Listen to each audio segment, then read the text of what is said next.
Hello students. So the topic that we are going to discuss today in this video is respiratory volumes and capacities. This is the topic of class 11th chapter respiration and exchange of gases. So we are going to discuss this in detail and we will make sure that every question that comes from this topic we'll be able to solve it. So let us start. तो सबसे पहले हम बात करेंगे respiratory volumes and capacities की। तो respiratory volume क्या? Respiratory volume is the volume of air जो कि हम एक्सचेंज करते हैं बिटवीन लंग्स एंड एटमॉस्फेयर। तो हम जब भी ब्रीदिंग करते हैं तो जितना भी वॉल्यूम ऑफ एयर अंदर जाता और बाहर जाता है, इनहेल और एक्सहेल जब हम करते हैं तब, तो उसी को हम क्या बोलते हैं? उसी को हम रेस्पिरेटरी वॉल्यूम बोलते हैं। अब हम क्या करते हैं, हम नॉर्मल ब्रीदिंग करते हैं या तो हम फोर्सफुल ब्रीदिंग करते हैं। तो या तो हम नॉर्मल ब्रीदिंग करें या हम फोर्सफुल ब्रीदिंग करें, उसमें जो भी वॉल्यूम ऑफ एयर एक्सचेंज होता है बिटवीन लंग्स एंड एटमॉस्फेयर उसी को हम रेस्पिरेटरी वॉल्यूम बोल रहे हैं। वहीं अगर हम बात करें रेस्पिरेटरी कैपेसिटी की, तो respiratory capacity is the sum of different combination of respiratory volume, उसको हम बोलते हैं रेस्पिरेटरी कैपेसिटीज।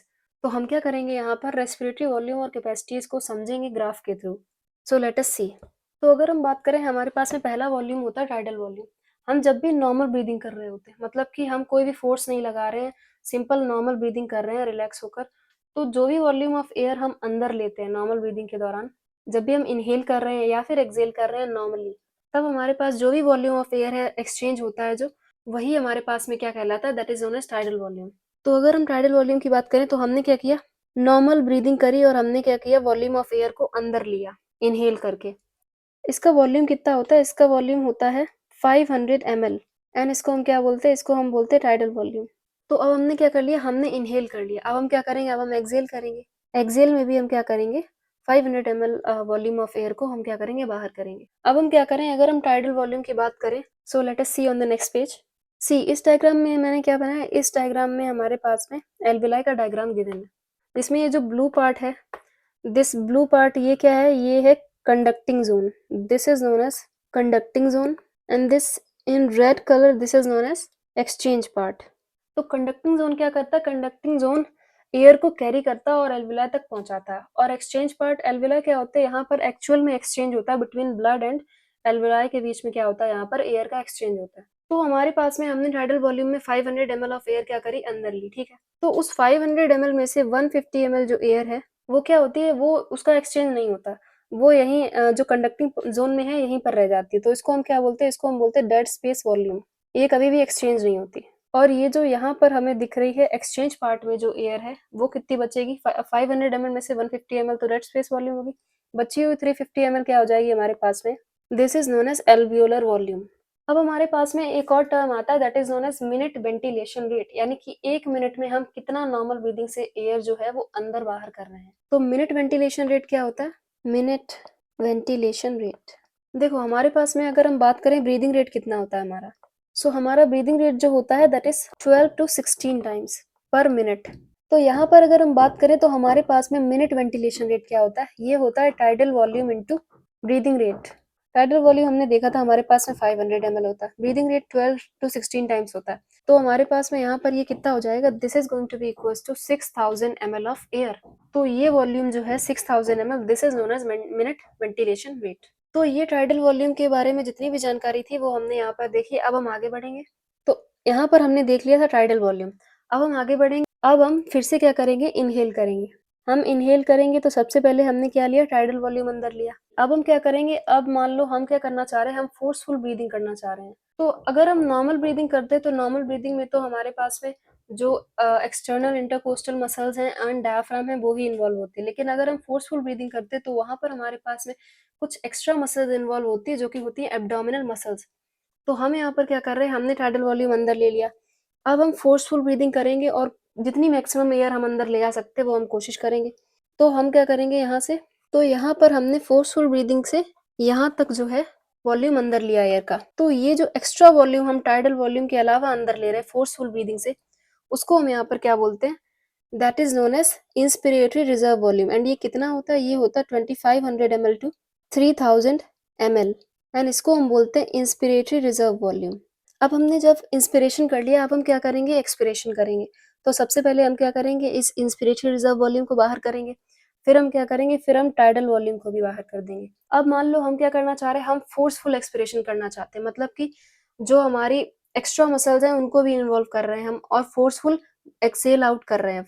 तो हम क्या करेंगे, टाइडल वॉल्यूम के अलावा यहाँ पर एक्स्ट्रा वॉल्यूम ऑफ एयर जो कि हम लंग्स के बाहर कर सकते हैं फोर्सफुल एक्सपिरेशन से, उसको हम क्या बोलते हैं, उसको हम बोलते हैं एक्सपिरेटरी रिजर्व वॉल्यूम। तो यहाँ पर हमने एक तो टाइडल वॉल्यूम बाहर किया, फिर हमने फोर्स लगाया, फोर्स लगाकर जो हमने एक्स्ट्रा वॉल्यूम एक्सेल किया है उसको हम क्या बोलेंगे, एक्सपिरेटरी रिजर्व वॉल्यूम। एंड ये कितना होता है, this is equal to 1000 to 1100 ml। And इसको हम बोलते क्या है, इसको हम बोलते हैं एक्सपिरेटरी रिजर्व वॉल्यूम। अब क्या होता है, हम चाहे कितनी भी फोर्स लगा के क्या कर दें, एक्सहेलेशन कर दें, मतलब कि हम चाहे कितना भी फोर्स लगा के ब्रीद आउट कर दें, हमारे लंग्स में हमेशा कुछ ना कुछ वॉल्यूम जो है वो रहता है एयर का, कभी भी हमारे लंग्स एम्प्टी नहीं होते। तो ये जो हमारे पास में ये जो वॉल्यूम हमेशा ही अवेलेबल रहता है लंग्स में, that is known as residual volume. और ये कितना होता है, इसका वॉल्यूम होता है 1100 टू 1200 ml। एंड इसको हम बोलते हैं रेजिडुअल वॉल्यूम। तो ये तो हमने क्या देख लिया, ये हमने देख लिया हमारे पास में जितने भी रेस्पिरेटरी वॉल्यूम है। अब अगर हम रेस्पिरेटरी कैपेसिटी की बात करें तो respiratory capacity is addition of different volumes. तो हम यहाँ पर देख लेते हैं हमारे पास कितने टाइप्स की रेस्पिरेटरी कैपेसिटीज हैं। तो पहले अगर हम बात करें तो हमारे पास में होती है इंस्पिरेटरी कैपेसिटी। इंस्पिरेटरी कैपेसिटी क्या होती है हमारे पास में, कि हम जब हम फोर्सफुल इंस्पिरेशन करेंगे तो हम कितनी वॉल्यूम ऑफ एयर जो है वो अंदर ले सकते हैं। तो वो हमने देखा, वो हमारे पास कितनी हो सकती है, एक तो हम टाइडल वॉल्यूम ले सकते हैं 500 ml। अगर हमने फोर्स लगा दिया इंस्पायर करते समय, इनहेल करते समय, तो हम एक्स्ट्रा वॉल्यूम ऑफ एयर और अंदर ले सकते हैं, that is inspiratory reserve volume. तो हमारे पास में inspiratory capacity is the sum of IRV plus TV, that is inspiratory reserve volume plus tidal volume. तो this is inspiratory capacity and ये सम होता है किसका, IRV का प्लस TV का। अब नेक्स्ट अगर हम बात करें तो नेक्स्ट हमारे पास में जो कैपेसिटी होती है दैट इज एक्सपिरेटरी कैपेसिटी। अब एक्सपिरेटरी कैपेसिटी क्या होता है, कि हम एक्सपिरेटरी कैपेसिटी इज कि हम फोर्सफुली अगर एक्सपायर करना चाहें तो कितना वॉल्यूम ऑफ एयर जो है वो हम लंग्स के बाहर छोड़ सकते हैं। तो ये क्या हो सकता है हमारे पास में, एक तो टाइडल वॉल्यूम हो गया, टाइडल वॉल्यूम के अलावा भी हम कुछ वॉल्यूम ऑफ एयर को बाहर कर सकते हैं अगर हम फोर्स लगाएं तो। एंड वो क्या होता है हमारे पास में, वो होता है एक्सपिरेटरी रिजर्व वॉल्यूम। तो हमारे पास में जो नेक्स्ट हमारे पास में एक्सपिरेटरी कैपेसिटी है, expiratory capacity is the sum of tidal volume plus expiratory reserve volume. तो ये हमारे पास में क्या हो जाता है, this is expiratory capacity. And ये सम होता है किसका, ये होता है tidal volume plus ERV, expiratory reserve volume. अब हम अगर नेक्स्ट बात करें तो हमारे पास में एक और कैपेसिटी होती है that is known as functional residual capacity. ये क्या होता है हमारे पास में, this is the volume of air remaining in lungs after normal expiration.